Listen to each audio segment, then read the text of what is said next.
I was lifting the third 60-pound drum of oil into the back of my truck when I heard someone behind me say, way too loud, "Appreciate the garage, Grant. $8 was more than fair." I turned my head. A guy in a spotless navy blazer, aviators pushed up like he was on a yacht, waved a stack of papers like he just scratched off a winning lotto ticket. License plate frame on his crossover, Hawk Auto Concepts. Name clicked immediately, Tyler Hawk. Quick note, before listening, share which city or country you're watching from. Through the windshield of his pearl white Kia Telluride, my wife, Kendra, stared down at her phone, didn't blink. 17 years married, and now she couldn't even look at me while her boyfriend bragged about stealing my life out loud. Tyler strutted like he was on stage, rebranding your dump into a premium detailing lounge. Kendra says we'll have the lifts cleared by Friday. Got some influencer stuff lined up. I slid the last drum in slow, keeping my hands steady. My heart wasn't. My whole body felt like it was vibrating, but I wasn't about to give that man a show. Russ Pittman came out from behind the counter, grease on his sleeves, wiping his hands on a red rag, like he couldn't believe what he was seeing. Tyler shoved the papers at him. "Sign transfer right here. Deed 2. He left it all in a pile. Can you believe it? We just made it official. Man, I love a good deal. I've signed thousands of work orders, DMV forms, delivery receipts. I know my damn signature. That wasn't it. Looked like someone tried to fake cursive after a few beers." Kendra still hadn't moved. Russ squinted at the stamp. His brow furrowed, then shifted. Not confused anymore. He looked like he'd just stepped in something. I shut the tailgate real slow, gave the tie-downs a tug, just like always. Habit, routine.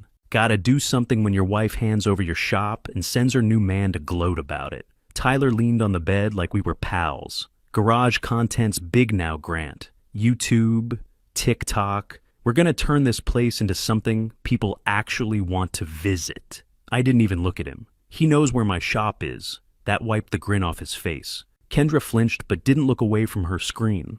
I stared straight at the windshield, waiting for her to lift her eyes. Nothing. I climbed in, started the truck, and drove off past the propane cage where two old-timers pretended not to be listening. Past the corner where my first tow truck died, back in 2007. Past the storm drain I'd climbed into one winter to fix a city plow line when no one else would touch it. I pulled into the lot and parked beside Bay 2, like always. The sun hadn't burned off the morning chill yet. Concrete smelled like oil and old rain. My name, Delaney Motors, still flaked off the sign above the office, like everything else that got pushed down the list while I was keeping the shop alive. Jorge stood just inside the main bay, holding a clipboard, but not even pretending to check it. "Kendra had a guy here at 7, he said before I got 3 steps in. Slick haircut, shoes too clean. Measured the lobby, asked where we keep the titles. "What'd you say?" I asked, even though I already knew. Told him the bathroom, door on the left. He didn't laugh. I grunted, walked straight to my office. Drawers were yanked out like someone thought I'd leave keys to the kingdom under a stapler. But the real stuff, that was behind the AC unit, wedged in a busted vent space with a tin that once held kettle corn from a holiday gift box. I pulled it out and popped the lid. Inside, the original mortgage release with my name only, equipment receipts, state-issued ownership docs, notarized, signed 3 months before I ever met Kendra. Right on top, though, sat a hotel invoice, the Mapleview Inn, 4 weeks ago. Champagne, room service for 2, handwritten note folded underneath. Counting down till we're free. K. My chest burned so hot I thought I might put a hole through the desk. Phone buzzed. Melanie, Kendra's sister, the one who hated me a little less than the rest. "Grant," she said, voice low. "He's been asking me about deed transfers. Said your name on the tax filings makes it community property. I told him that's not how any of this works, but he's convinced.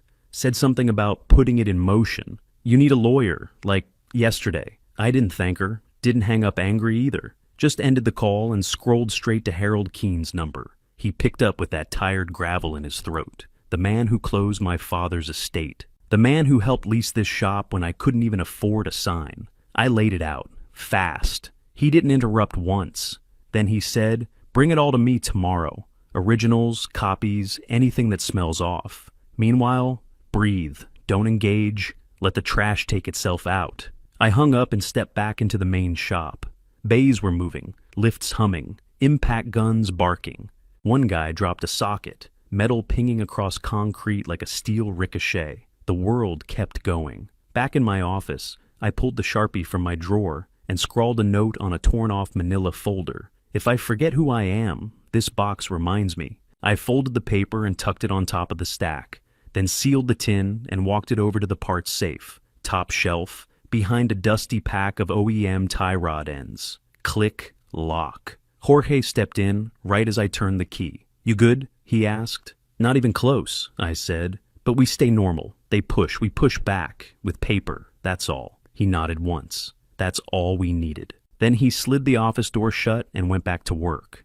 Friday's mail stack was thin, mostly junk, an overdue tire rebate, and one Visa statement I almost didn't open. Then I saw it. 9 monthly charges to Metro Mini Storage, listed under Kendra's card. Same unit every time. C12. I told Jorge I was heading across town to grab brake shoes. He just nodded. I think he knew I wasn't going for parts. The place was over in the industrial park, wedged between a pest control outfit and an empty diner with plywood windows. Inside, a kid maybe 19 sat at the front desk, twirling a pen and wearing one of our shop's oil clinic shirts. "Hey, you did my mom's Jetta last spring," he said. "Yeah," I said, trying to smile. "Appreciate you coming out." I slid the slip across. Lost my key. Forgot the combo too. He looked around, saw nobody else, then leaned under the counter and pulled out a bolt cutter. Happens more than you'd think. Unit C12 smelled like dry cardboard and cheap air freshener. Half the boxes were banker style, all with labels in Kendra's careful block print. Payroll adjustments, vendor credits, client G. I opened the one marked payroll adjustments. Inside were copies of my ledgers, my handwriting, scanned and reprinted, side by side with doctored versions. Line items slashed, jobs logged under different customer names, cash totals cut and rerouted, warranty refunds sent out to a business name I didn't recognize. I looked closer. The bank routing matched a sheet Jorge had shown me weeks back when we helped a customer dispute a check. Same account tied to Tyler Hawk's new LLC. I opened another box. 2 years of printed emails, sticky notes, handwritten lists. All of it between Kendra and Tyler. Near the top, "Get him buzzed at the anniversary party." Slide the papers under the maintenance log. Further down, altered sale forms for a Cherry 72 Chevelle we'd restored for 6 months. Sold it for $58,000. On their version, listed at $19,500. And across one tab divider after another, a running skim total. Dates, numbers, fake names, Tyler's company logo in the corner of invoice headers. Bottom line read, $320,050 diverted, March 2024 to August 2026. Under that, a jewelry store receipt for a bracelet I never saw, 2 airline tickets to Miami, departure date lined up with the weekend I slept on a creeper, finishing a transmission swap for a stranded delivery driver. I took photos of every page until my phone flashed that storage was full. I deleted old tool receipts and kept going. Back in my truck, I emailed everything to Harold and sent a folder link to my cloud backup. Then I printed out a list and handed it to Jorge the second I walked into the shop. He read the header, didn't even flinch. "I've got something for you too," he said. We walked to the service bay. He shut the door behind us, then went behind the soda machine, pulled out a file, thick with printouts. 3 months ago, he said, Kendra tried to sell the 2 post lifts and the tire machine. Told the guy you were too sentimental to let go, but she'd convince you. What happened? I told him to get lost. Then I pulled every message I could and printed copies. Figured you'd need them eventually. I flipped through the file. She'd been laying track for longer than I thought. I leaned against the workbench. My jaw clenched so hard my molars buzzed. "Thanks," I muttered. Jorge just nodded, same way he always does after a good weld. Then he went back to work. Jorge was still in Bay 1 when Dana Shaw pulled up in a beat-up Tahoe with a magnet sign that said, Fleetworks Logistics. She stepped out in coveralls, clipboard in hand, sunglasses hiding everything. "Looking for a long-term alignment partner," she said loud enough for the guys in the back to hear. I led her to the rack, pointed at the camber plates, explained our process. While I talked, She slipped a recorder under the break room table, like she was setting down a bottle cap. Another one under the kitchen light fixture in the office. Our state's one-party consent. I was the party. She nodded once, shook my hand like any other customer, and left without another word. 10 minutes later, Kendra pulled into the lot like she didn't already have her claws sunk in deep. Walked in with her fake pleasant voice. Told Jorge she'd swing by later to measure for blinds. I just kept wiping down a wrench that didn't need cleaning. By noon, the damage was spreading. Paige called, no hello, just her voice, soft but sharp. Dad, Mom says you're spiraling. She said you forged some kind of transfer and now you're blocking her from leaving. Paige, I said, come home Saturday, see the papers yourself. I'm not asking you to pick sides. I'm asking you to look. I've got a lab, she said. Midterms. You don't have 2 hours to see the truth? Silence. Then her voice cracked just a little. If you're not okay, say it, she whispered. I'll come right now if you just say it. My chest burned. I couldn't even get the words out. I hung up, walked straight to Bay 3, pulled a brake rotor from the shelf, and sanded it by hand until my fingers went numb. Jorge didn't ask. Just left a fresh coffee by my elbow and said, she'll see.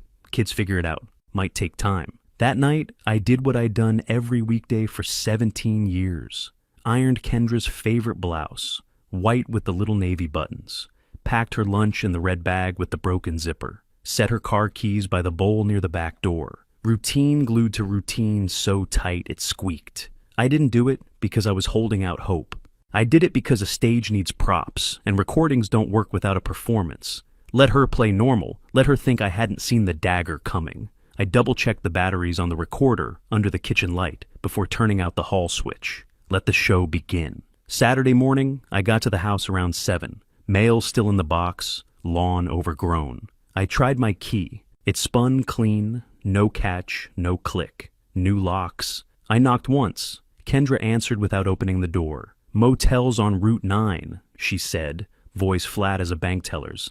This is happening. Stop making it weird. I stared at the door a second, then walked off without a word. Back at the shop, I lay down on the office couch with one of the fleece blankets from the charity drive. Sunrise came through the blinds in stripes. Compressors in the bays kicked on one by one like they were stretching after a long nap. Wasn't comfortable, but it was mine. By midday, I was standing at Thompson Tool and Supply, waiting behind a wall of Milwaukee kits for a brake lathe hose. Then I saw her, Kendra, with Tyler right behind her, like a dog on a leash. She was smiling wide and fake, talking big. We need top-tier everything. Rotary lifts, full air system, top-line alignment bay. The clerk tapped the screen. This going on Delaney Motors? Tyler nodded like he was used to people saying yes. First card declined, second card, same. Clerk looked over the monitor at me, eyes hard but amused. The Delaney Motors account's in Grant's name. Has been since 2004. Kendra's smile snapped. She called him unprofessional under her breath and turned heel. Left behind a $3,200 cart without looking back. Tyler tried a half laugh like it didn't matter. It did. I watched them walk out like I was checking the weather. Back at the bank, Ellen met me behind the teller line. Blazer, heels, no-nonsense tone. Bring me the real deed Monday morning, she said low. I'll flag anything tied to that transfer. We're not touching this mess unless it's clean. And from what I've seen, it's not even close. Thanks, I said. She just nodded. That afternoon, I ran into Russ outside his shop.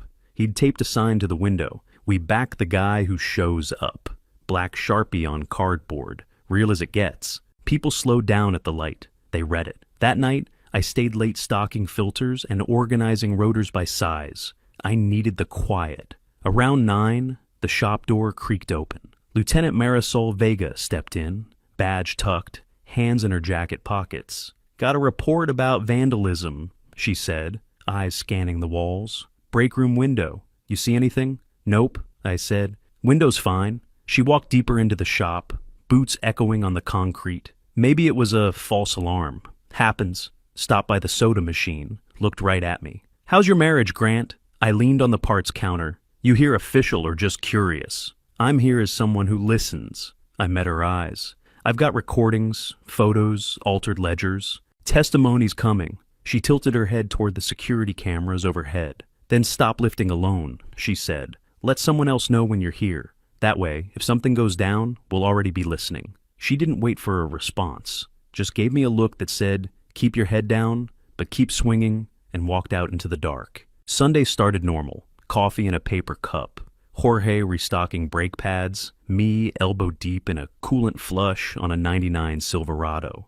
About halfway through, the vice hit, dead center of my chest. Left arm went heavy, like someone poured wet cement down it. I kept turning the wrench, told myself it was heartburn. Jorge saw my face, didn't argue, just grabbed the keys and drove me to the ER while I muttered, "I'm fine." Like that made it true. The place was quiet, cold as hell inside. The doctor couldn't have been more than 25, probably still slept in a dorm-style twin bed. She looked at the EKG and said, "You're not dying today, but you're putting in the reps." "What's that mean?" I asked. "It means next time you might not walk in.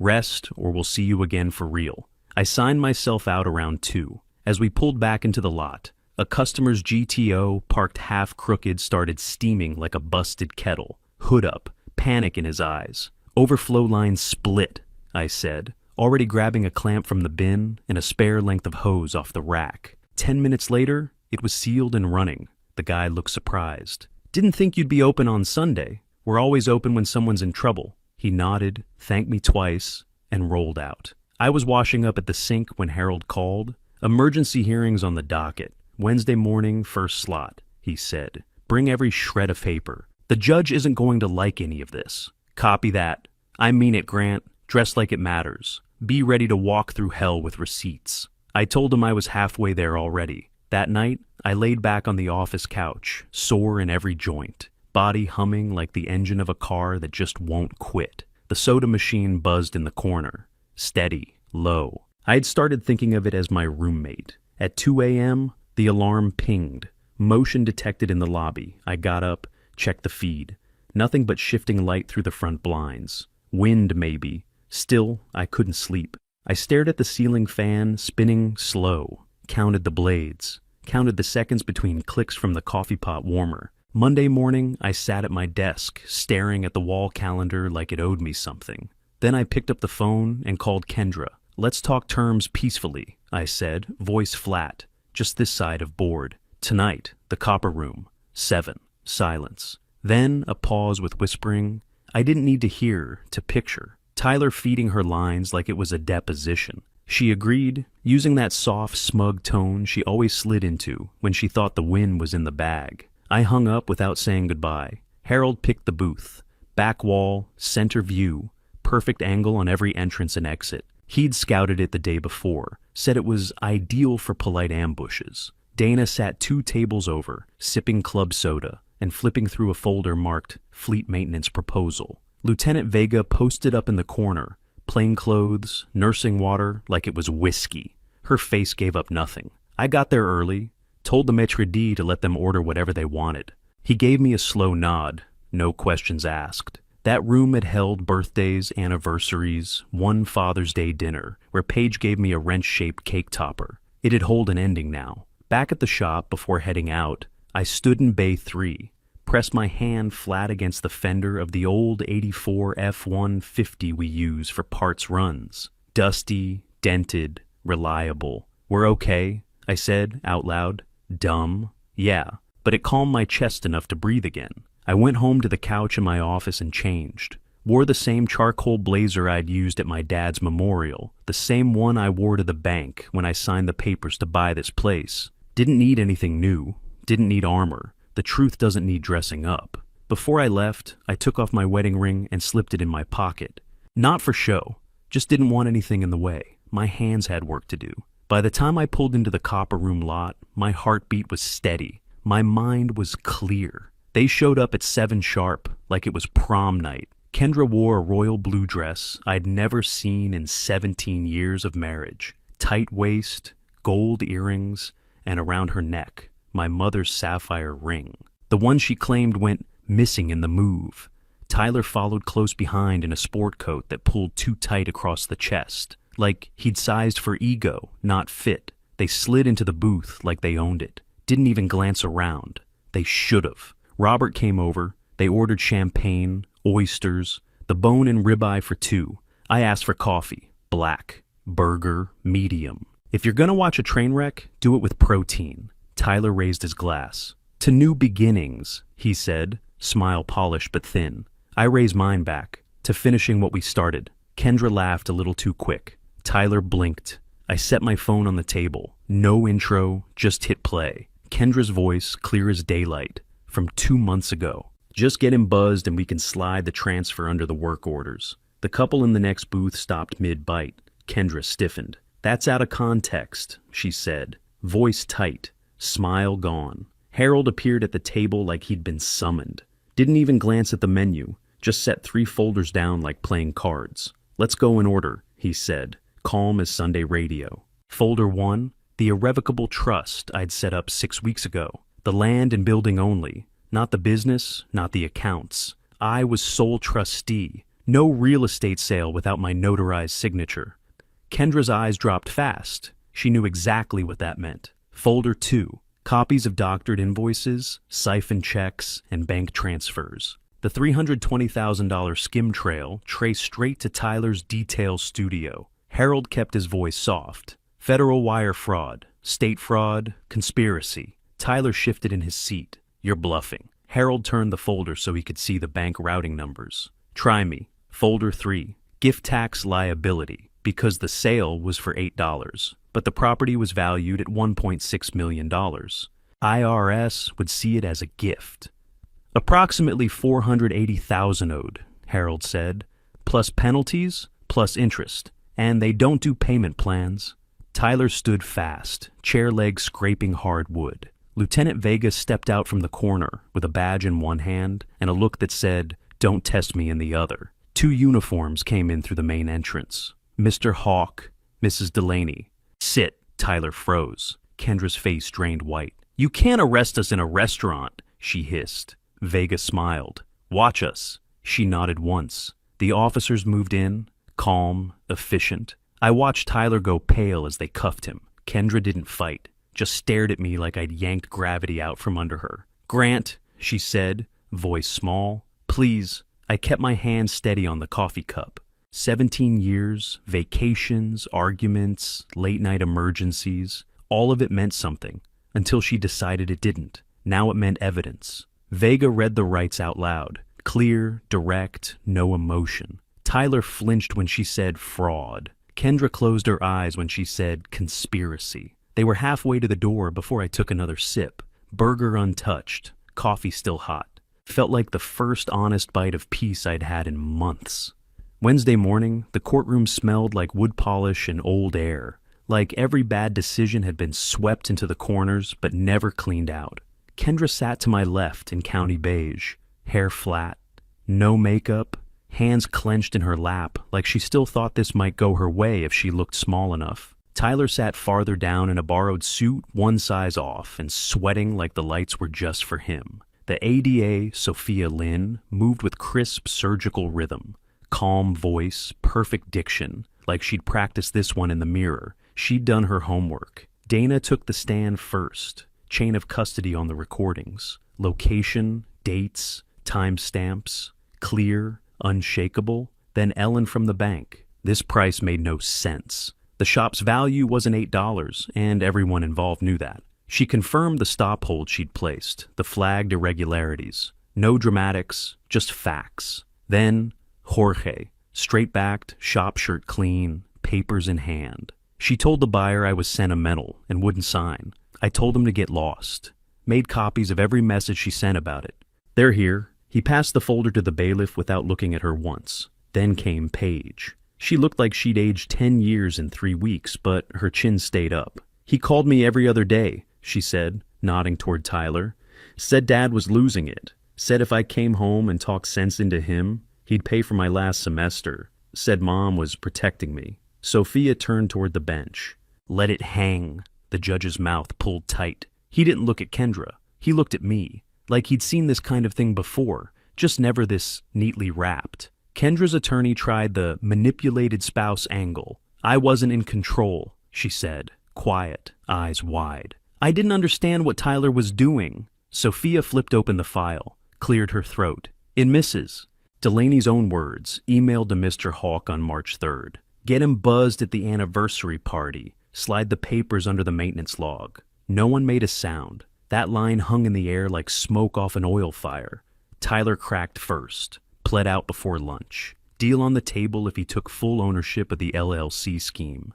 He signed it fast. Kendra lasted through another hour. Then they handed her the draft letter from the IRS, the full tax burden, the penalties, the government words you can't smile through. She whispered it. Guilty. I'd never heard her speak so soft. The judge didn't drag it out. Sale void. Trust affirmed. Delaney Motors confirmed solely mine. Restitution ordered. On the skim. On the damages. Tyler got a year. Kendra got probation, mandatory financial review, and a permanent felony record. That one sticks longer than rumors. Outside, Russ had taped up a new sign by his register in thick black Sharpie.